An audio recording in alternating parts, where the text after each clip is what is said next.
istilah asimetris ini ya dalam diskursus kepemerintahan dan kepemiluan kita. Nah, kalau kita ikuti kan sebenarnya istilah simetris ini istilah matematis ya, matematika.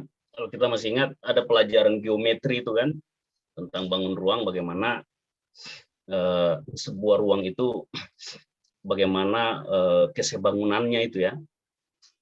Nah, jadi per definisi simetris itu sama dan sebangun gitu ya. Sementara asimetris ya itu tidak sama dan sebangun.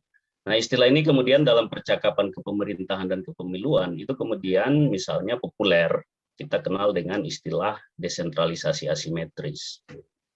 Literatur yang bagus yang saya kira cukup lengkap membicarakan ini adalah buku yang ditulis oleh Profesor Nikmatul Huda itu ya, tentang desentralisasi asimetris. Dari desentralisasi asimetris ini juga kemudian muncul diskursus turunannya yang kemudian kita sebut dengan pilkada asimetris itu. Nah, kalau dalam desentralisasi asimetris,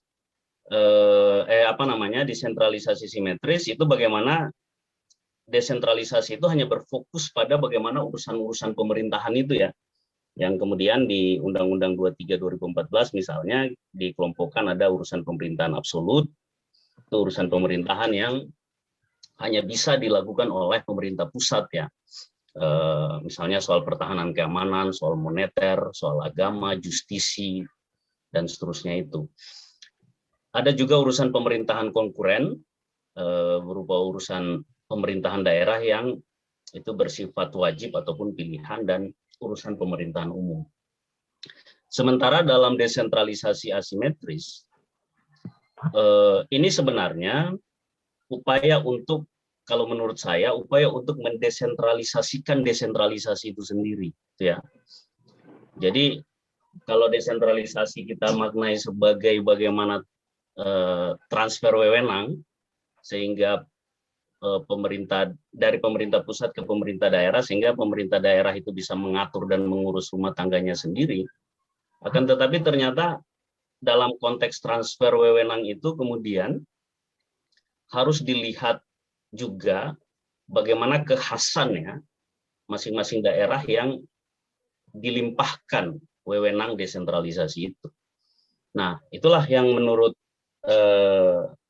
Tarton misalnya menjadi inti pembeda dari desentralisasi dengan desentralisasi asimetris. Inti pembedanya terletak pada dua hal, kesesuaian dan keumuman ya, konformitinya dan komunalitinya. Misalnya, apakah desentralisasi ini kemudian bersesuaian tidak dengan konsep dasar dari negara? Misalnya ada konsep dasar dari negara, kita kenal bentuk pemerintahan ya. Bentuk pemerintahan kita kan republik misalnya. Tapi kenapa di daerah istimewa Yogyakarta itu ada monarki di situ?